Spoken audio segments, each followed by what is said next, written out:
నమస్తే సార్. శ్రీమాత్రే. సార్, చాలా మందికి నరదిష్టి ఉన్నట్టుండి సడన్గా మొత్తం కోల్పోతూ ఉంటారు. మనీ కానీ, జాబ్ కానీ, వ్యాపారంలో లాస్ కానీ మొత్తం కిందకి పడిపోతూ ఉంటారు సడన్గా. అంటే ఒక నెగిటివ్ వైబ్స్ అనేది మన చుట్టూ వచ్చేస్తూ ఉంటాయి. అది నరదిష్టి వల్ల అంటూ ఉంటారు. అసలు నరదిష్టి అంటే ఏంటి? నిజంగా నరదిష్టి వల్ల అన్నీ కోల్పోతామా? అంత ఎఫెక్ట్ ఉంటుందా? శ్రీ గురుభ్యో నమః. శ్రీమాత్రే. ఏమో ఇదంతా తెలిసిన విషయమే, నరదృష్టికి నలపరాయి పగులుతుంది అని అంటారు పెద్దవాళ్ళు. కానీ నా జీవితంలో నేను సాక్షాత్తు చూసినవి కూడా ఉన్నాయి. మంచి మంచి వాళ్ళు డీలా పడిపోవడము, వాళ్ళకి చేతబడులు చేశారంట, ఇవో అంటారు. నాకు అవన్నీ నమ్మదు. కానీ నరదృష్టి మాత్రం బలంగా పడి మనుషులు చాలా హీనంగా పడిపోతూ ఉంటారు. ఆరోగ్య సమస్యలు వస్తాయి, ఆస్తులు కోల్పోతారు, తెలియకుండానే ఆస్తులు అమ్మేస్తారు, ఎవరెవరికో చెక్కులు పెడతారు, ఇట్లా చాలా జరిగాయి. గందరగోళం అయిపోతుంది. సో ఒక్కటి చెప్పండి, ప్రతి మనిషి తన ఆరాని ఎప్పటికప్పుడు ప్యూరిఫై చేసుకుంటూ ఉండాలి. మన శరీరం ఏదైతే ఉంటుందో మన చుట్టూ కూడా మనకి శరీరం ఉంటుంది. ఇది అన్నమయ శరీరము, దీనికి ఒక ఫీట్లో మనోమయ శరీరం ఉంటుంది, తర్వాత విజ్ఞానమయ శరీరము, ఆనందమయ శరీరం అని 5 శరీరాలు ఉంటాయి. మనకి పంచకోశములు ఉంటాయి. మన యొక్క చెయ్యి ఎక్కడ దాకా అయితే వెళ్తుందో అక్కడ దాకా మన ఆరా ఉంటుంది ఎప్పుడు కూడా. ఇది 2 ఫీట్ల ఆరా. ఇది ప్యూర్గా ఉండాలి ఎప్పుడు కూడా. అంటే ఆరా ఎప్పుడైతే గనక వీక్ అయిపోతుందో అప్పుడు మనకి ఆ మనిషి ముఖం తెలిసిపోతుంది.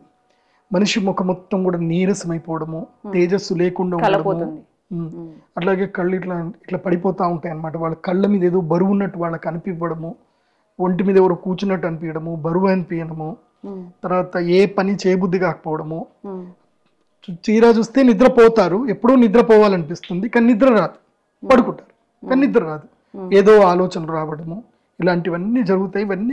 ఇవన్నీ సిమ్టమ్స్, నరదృష్టికి ఇవన్నీ సిమ్టమ్స్. ఉన్నట్టుండి నీరసం అయిపోవడము, ఇలాంటివన్నీ కూడా నరదృష్టి. ఈ నరదృష్టి నుంచి పోవాలి అని అంటే ఎప్పుడైనా సరే ఏదైనా ఫంక్షన్కి వెళ్ళినా ఎక్కడికన్నా వెళ్ళినా సరే మనం తప్పకుండా ఏంటంటే, ఒకటి ఎడమ కాలుకి నల్లదారం కంపల్సరీ కట్టుకోవాలి. ఎడమ కాలుకి నల్లదారం కట్టుకోవాలి. ఒకటి కన్ను అని కూడా దొరుకుతుంది, ఎక్కడైనా పూజా సామాగ్రి షాప్లో అడిగితే ఇస్తారు. కన్ను దారం అంటే వాళ్ళు ఇస్తారు, కన్ను ఉన్న దారం ఇస్తారు. చిన్నప్పుడు పిల్లలకు కట్టేవాళ్ళు కన్ను దారం కడతారు పిల్లలకి. పాదరసంతో ఉన్నది కన్ను దారం ఉంటుంది, పాదరసం నుంచి. అది కంపల్సరీ కాలుకి కట్టుకోవాలి, ఎడమ కాలు కట్టుకోవాలి. ముఖ్యంగా ఆడపిల్లలు తప్పకుండా కట్టుకోవాలి, ఆడపిల్లకి తొందరగా దిష్టి జరుగుతుంది. సో అదొకటి. రెండవది ఏంటంటే, మిరపకాయలతో దిష్టి తీయొచ్చు. అంటే ఎండు మిరపకాయలతో, ఎండు మిరపకాయలు ఉప్పు పట్టుకొని ముందు నుంచి ఇలా దిష్టి తీసి మళ్ళీ ఇలా దిష్టి తీసి పైనుంచి కిందికని తూతూ అని ఉంచేసి ఏం చేయాలంటే నిప్పు కణికల్లో వేయాలి.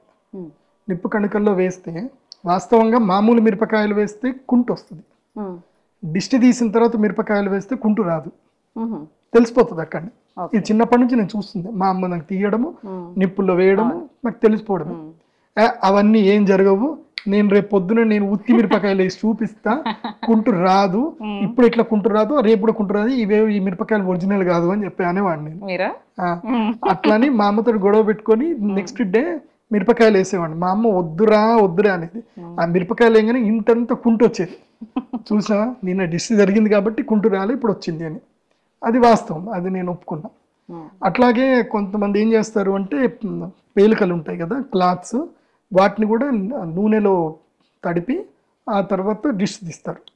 ఆ దిష్టి తీసి పైనుంచి కింద నుంచి ఇక్కడ నుంచి ఇలా అంతా మొత్తం తీసి కాళ్ళ మీద నుంచి కూడా తీసి తర్వాత తూతూ అని చెప్పేసి దాన్ని కాలుస్తూ ఉంటారు.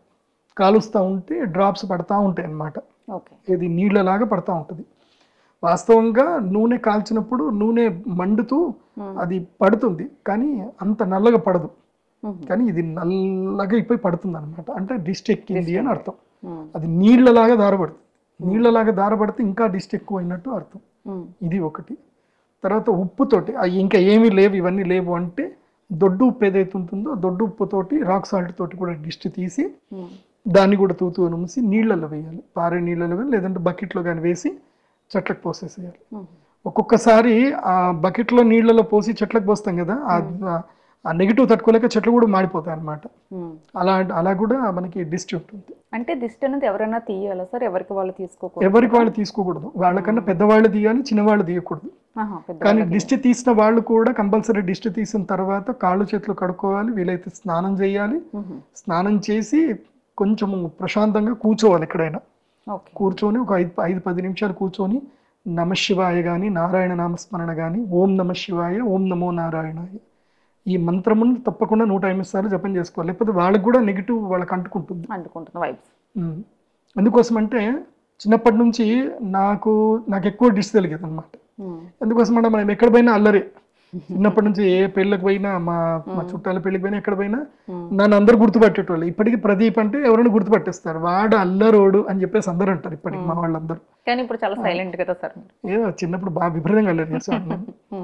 ఎంత అల్లరి చేస్తాను అంటే ఒక్కొక్కళ్ళు వాళ్ళకి మెమొరీ ఉండిపోయి అట్లాంటి అల్లరి చేశాను నేను. సో మీరు అందరిలోనే. సో అట్లా అల్లరి చేశాం కాబట్టి నాకు విపరీతంగా డిష్ కలిగేది. ఆ డిష్ తోటి మా అమ్మ ఏం చేసిందంటే, ఒక ఆమె వస్తుంది మా ఇంటి పని మనిషి ఒక వచ్చిందన్నమాట, దిష్టి మంత్రం వస్తుంది అనమాట.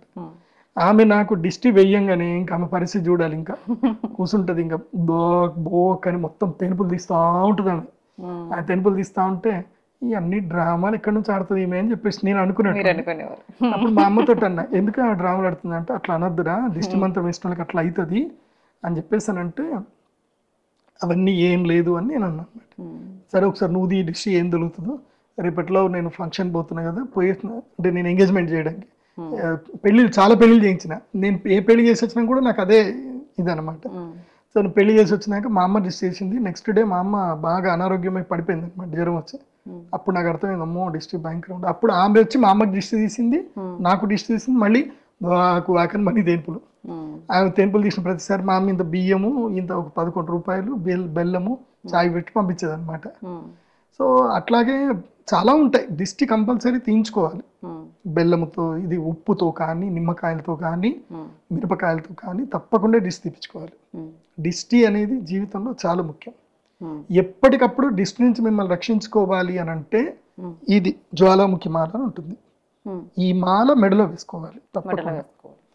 దీని ప్రత్యేకత ఏమిటి అని అంటే, ఇది వేరే కంట్రీస్లో ఎక్కడైతే హిమాలయ పర్వతాలు వాల్కనోస్ ఎక్కడైతే పేలుతాయో, ఆ లైవ్ వాల్కనో పేలిన తర్వాత లైవ్ వాల్కనోని తీసి నీళ్ళలో వేస్తారు, బకెట్లో నీళ్ళలో వేస్తారు. ఆ తడిసిన వాల్కనో ముద్ద ఇది, రాయి, వాల్కనో రాయి ఇది. అందుకోసమే జ్వాలాముఖి అంటారు. ఇది ఎక్కడ దొరకదు మీకు, ఒరిజినల్. ఈ జ్వాలాముఖి మాలని మాత్రమే ధరించాలి. ఇది కూడా నా దగ్గర చాలా తక్కువ స్టాక్ ఉంది. ఇది నేను ఎక్స్పోర్ట్ అక్కడ నుంచి ఇంపోర్ట్ చేయించుకుంటాను నేను, వేరే కంట్రీస్ నుంచి, బ్రెజిల్ అట్లాంటి కంట్రీస్ నుంచి తెప్పించుకుంటాను నేను. ఇవి తయారు చేపిస్తాను. ఇవి జ్వాలాముఖి మాలలు మెడలో వేసుకోవాలి. Most of the film stars చాలా మంది వేసుకుంటారు, బయట కనబడినివ్వరు, వాళ్ళు లోపల ఉంటాయి, వాళ్ళకి కనబడినివ్వరు. ఆడవాళ్ళు కూడా వేసుకోవచ్చు, అందరు ఎవరైనా వేసుకోవచ్చు. దీనికి నాన్ వెజ్ తినడము అవంటి ఏముండవు, ఎక్కడైనా వేసుకోవచ్చు, ఎట్టనవచ్చు. ఇది ప్రొటెక్షన్ చేయడానికి కదా ఉంది. ఇదే ప్రొటెక్ట్ చేయలేక దీన్ని ఏదో ప్రొటెక్ట్ చేసుకోలేకపోతే మననేం ప్రొటెక్ట్ చేస్తుంది. So anywhere it's can wear. Non veg తినొచ్చు, ఏదైనా నడిచిపోతుంది. స్త్రీలకి ముట్టు భయము అలాంటిది ఏం లేదు, any time you can wear. ఇది ప్రొటెక్షన్ కోసం అని చెప్పేసాను. ఇది ఒక ఆయుధం లాగా ఎప్పుడైనా మనం దగ్గర పెట్టుకోవచ్చు. ఇది వేసుకుంటే నరదృష్టి నుంచి ఇది కొంచెం కాపాడుతుంది. సో ఇది కూడా లేదు, ఇంకా విపరీతంగా ఉంది, లైక్ డయేరియా రావడము. అసలు దీని ఐడియోపతిక్ అంటారు అనమాట. అంటే డాక్టర్ దగ్గరికి పోయినా మెడికల్లో ఏం తెలియదు, ఏ టెస్ట్లు పెట్టినా తెలియదు, కానీ మాత్రం మనిషి టింగర్ పడిపోతూ ఉంటారు. అలాంటి సమయంలో నల్ల పసుపు మాల ఉంటుంది, అది కొంచెం కాస్ట్లీ. అది ప్రత్యేకంగా నేను బెంగాల్లో తయారు చేసి తీసుకొస్తాను నేను, నల్ల పసుపు మాల. మీ దగ్గర ఉంటుందా సార్? అది నా దగ్గర ఉంటాయి, లిమిటెడ్ స్టాక్ ఉంటుంది. ఆ నల్ల పసుపు మాల అది ఇస్తాను. నల్ల పసుపు మాల తర్వాత ఒక మెడిసిన్ ఇస్తాను, అది ఇస్తే దెబ్బకి మనకున్నారు, నాకు శిష్యులు ఉన్నారు.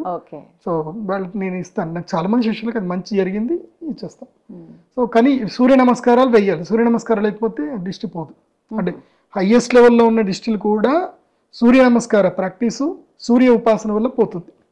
నీకు ఎంత దిష్టి ఉన్నా, ఎంత అనారోగ్యం ఉన్నా, ఉదయిస్తున్న సూర్యుడు అంటే 6:30 నుంచి 8 గంటల వరకు సూర్యుని ఎండలో కూర్చోవాలి. కూర్చుంటే నీ ఆరా ప్యూర్ అయిపోతుంది పక్క. అదే కదా సూర్యుడిలో ఉన్న శక్తి. అక్కడ కూర్చొని మంచిగా ఆరా ప్యూరిఫై చేసుకోవాలి. అట్లాగే ఈ శ్రీచక్ర స్ఫటికలింగం ఉంటుంది, అది మంచిగా మన ఆజ్ఞాచక్రం దగ్గర పెట్టుకుని మెడిటేషన్ చేసుకుంటే మనకు ఒక శక్తి ఏమొస్తుంది అని అంటే, భవిష్యత్తులో ఏదైనా మనకి కీడు జరగకపోతే మనకు నేచర్ సిమ్టమ్ ఇచ్చేస్తుంది, తెలిసిపోతుంది ముందుగా, తెలిసిపోతుంది. సో మనకి అది తెలిసిపోతుంది కాబట్టి మనని దేవుడు మనం ప్రొటెక్ట్ చేసేస్తాడు. సో అది మనకి ఆజ్ఞాచక్రం దగ్గర పెట్టుకొని మనకి దగ్గర ఉంటుందా సార్? ఉంటుంది. ఇదిగోండి ఇదే శ్రీచక్ర స్ఫటికలింగం. ఇది స్ఫటికానికి ఉన్న గొప్ప శక్తి ఏంటంటే కదా సార్ ఇక్కడ సూర్యుడు కిరణాలు పడి ఇక్కడ ఆజ్ఞాచక్రంలో పడాలి. ఇది రోజు ఇలా పట్టుకొని ఇలా నుదురు దగ్గర పెట్టుకొని రోజు సూర్యోదయం దగ్గర కూర్చున్నాం అనుకోండి, ఆటోమేటిక్ గా మన ఆజ్ఞాచక్రము మన పీనల్ గ్లాండ్ ప్యూరిఫై అయిపోతుంది. అప్పుడు మన ఆరా కూడా ప్యూరిఫై అయిపోతుంది. అప్పుడు ఏ నరదృష్టి ఏది మనకి పడదు. నిజంగా చెప్పాలంటే నేను అందరు ఆస్ట్రాలజర్ లెక్క, అంటే కొంతమంది ఉంటారు పెద్ద పెద్ద రుద్రాక్ష మాలలు వేస్తారు, నేను ఏదీ వేయను. ఇది ఒక్కటే జ్వాలాముఖి మాల, ఇది నాకు లోపల ఉంటుంది, అంతకుమించి ఏముండదు. ఇది కూడా ఆల్వేస్ ఎప్పుడు వేసుకోను, ఇంట్లో ఉన్నప్పుడు వేసుకోను, బయటకు వెళ్ళినప్పుడు తప్పకుండా ఇది వేసుకుంటాను నేను, అంతకుమించి ఏం లేదు. సో ఇది చూడండి, నాకు ఎలాంటి తాయెత్తులు ఉండవు, ఏమి ఉండవు, ఒక వజ్రం ఉంగరం ఉంటుంది. ఐఎమ్ వెరీ సింపుల్ అన్నమాట. నేను గాంభీర్యాలు చూపించను, లేనిపోని చెయ్యను, హడావిడు మన దగ్గర ఉండవు. సో వస్తే ప్రశాంతంగా ఫ్రెండ్లీగా మాట్లాడతాను. అందరూ ఆశ్చర్యపోతారు, మేమేమో అనుకున్నాం గురుగారు, మీరేమో పెద్దవాళ్ళు అనుకున్నా, అది అనుకున్నా, మీరు ఇంత సింపుల్ గా ఉంటారు అనుకోలేదు. అంతే, ఆల్వేస్ విల్ బి సింపుల్ అనమాట. చాలా మీ ఫ్రెండ్ లాగా ఉంటాను, నేనేమి అంతగా ఉండదు. అడిక్ట్ అయిపోతారు ఒకసారి వస్తే, అంతే. సో చక్కగా ఇలా మీరు దృష్టి తీసుకోండి అమ్మలు, చక్కగా దృష్టి తీయండి. మేబీ ఇలాంటి ప్రాబ్లమ్స్ లో బాధపడే వాళ్ళకి ఇది మీరు అపాయింట్మెంట్ కాల్ చేస్తే ఇస్తారు కదా సార్, అవైలబుల్ ఉంటుంది, మంచి సొల్యూషన్. ఇంకోటి ఏంటంటే ఉప్పు నీళ్లతో స్నానం చేయాలి, వారంకి ఒక్కసారి అయినా సరే ఉప్పు నీళ్లతో స్నానం చేయాలి. మాఘ పౌర్ణమి, ప్రతి పౌర్ణమికి ఎప్పుడైనా సంవత్సరంలో ఒక పౌర్ణమి రోజు ఉప్పు నీళ్ళలో స్నానం చేయాలి. అట్లాగని చెప్పి ప్రతిరోజు స్నానం చేయకూడదు, ప్రతిరోజు స్నానం చేస్తే బాడీకి మంచిది కాదు. సంవత్సరానికి 2 మార్లు, అంటే 6 నెలలకు ఒక్కసారి ఉప్పు నీళ్ళలో స్నానం చేయాలి. మరీ ఎక్కువ నెగిటివ్ ఉందంటే నెలకు ఒక్కసారి పౌర్ణమి రోజు ఉప్పు నీళ్ళలో స్నానం చేయాలి. పౌర్ణమి రోజు మాఘ పౌర్ణమి, కార్తీక పౌర్ణమి, ఈ 2 కూడా సముద్ర స్నానంకి మంచిది. సో మాఘ పౌర్ణమి సముద్ర స్నానం చేయాల్సిందే. ఒకవేళ ఇంట్లో నెగిటివ్ ఎనర్జీని పోగొట్టుకోవాలంటే ఏం చేయాలి సార్? ఇంట్లో నెగిటివ్ పోవాలి అని అంటే మెయిన్గా ఏంటంటే ఇంట్లో ఈ యొక్క 7 రకాల ఊదు అని ఒకటి ఉంటుంది.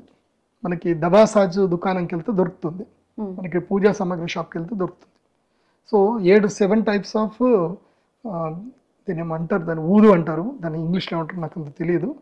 సో అది మనం తెప్పించుకొని ఇంట్లో నిప్పు కణికలు వేసి ఇంట్లో ఊదు వేయాలి, అది ఒకటి మంచిది. రెండోది, ఇది దొరకలేదు అనుకోండి, ఆవు పిడకలు ఉంటాయి కదా, ఆవు పిడకల మీద కర్పూరం వెలిగించి నెయ్యి పోస్తూ ఆవు పిడకల్ని వెలిగించాలి. ఆవు పిడకల యొక్క మొత్తము ఇంట్లో అది వస్తే చాలా మంచిది. ఇంట్లో నెగిటివ్స్ ఎక్కడో చచ్చిపోతాయి, ఇంకా బయటకు వెళ్ళిపోతాయి, మన ఇంట్లో ఉండవు, కంటికి కనపడే నెగిటివ్స్ అంతా వెళ్ళిపోతాయి. ఆవు పేడ అది చాలా శ్రేష్టం, అదైనా చేయాలి. తర్వాత ఇల్లు తూడ్చేటప్పుడు కంపల్సరీ ఇంత రాళ్ల ఉప్పు నీళ్లలో వేసి ఇల్లు తుడవాలి, అది కూడా ఒక విధంగా మంచిది నెగిటివ్ పోవడానికి. తర్వాత ప్రతి ఇంటికి కూడా గృహరక్షా యంత్రం అని ఒకటి ఉంటుంది. ఆ గృహరక్షా యంత్రం ఏం చేయాలంటే ఇంటికి గుమ్మాని మీద వేయాలి, దాని మీద 5 యంత్రాలు ఉంటాయి, అది ఇంటి గుమ్మానికి పెట్టుకోవాలి. మెయిన్ డోర్ గుమ్మంకి 2 మేకలు వేసి పెడితే అయిపోతుంది. అదంతా 2100 రూపాయలు. అది పెట్టేసుకుంటే వాళ్ళకి నేను కొరియర్ చేస్తాము, అది పెట్టుకున్న ఇంటికి రక్షగా ఉంటుంది. చాలా మందికి మంచి జరిగింది ఇంటికి పెట్టుకున్నాక. సో ఇప్పుడు ముఖ్యంగా ఎక్కడ పెట్టుకోవాలంటే శ్మశానం దగ్గర ఇండ్లు ఉంటాయి కదా, కొంతమంది రోజు వాళ్ళు వద్దనుకున్నా వాళ్ళ ఇంటి ఎదురుగా పోతానే ఉంటాయి. ఇప్పుడు కొంతమంది ఇండ్లు ఉంటాయి, ఇప్పుడు నా ఫ్రెండ్ ఇల్లు మా ఇంటి దగ్గర నిజామాబాద్ లో శ్రీవాణి పబ్లిక్ స్కూల్ అని ఒకటి ఉంటుండే అనమాట.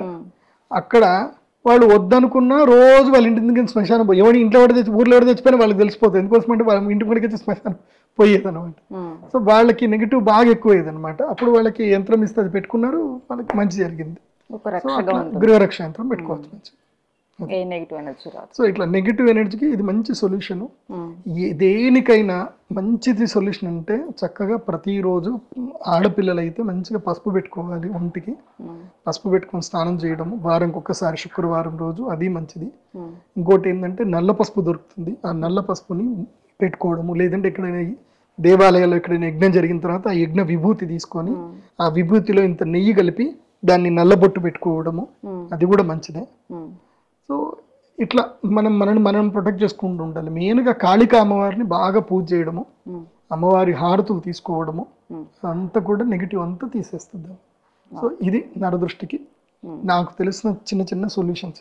అయ్యో చిన్న సొల్యూషన్స్, సరే పెద్ద రెమెడీస్ ఇవన్నీ చిన్నవే కానీ రిజల్ట్ అద్భుతంగా ఉంటుంది. ఇంట్లో కానీ ఒంట్లో కానీ ఏ నెగిటివ్ ఎనర్జీ ఉన్నా ఇప్పుడు మీరు చెప్పినవన్నీ కూడా పాటిస్తే, అలాగే మీరు ఇచ్చినవి కూడా తీసుకొని ఇంటి ముందు పెట్టుకుంటే నెగిటివ్ ఎనర్జీ అనేది క్లోజ్ అవుతుంది. మంచిది. నమస్తే సార్. శ్రీమాత్ర.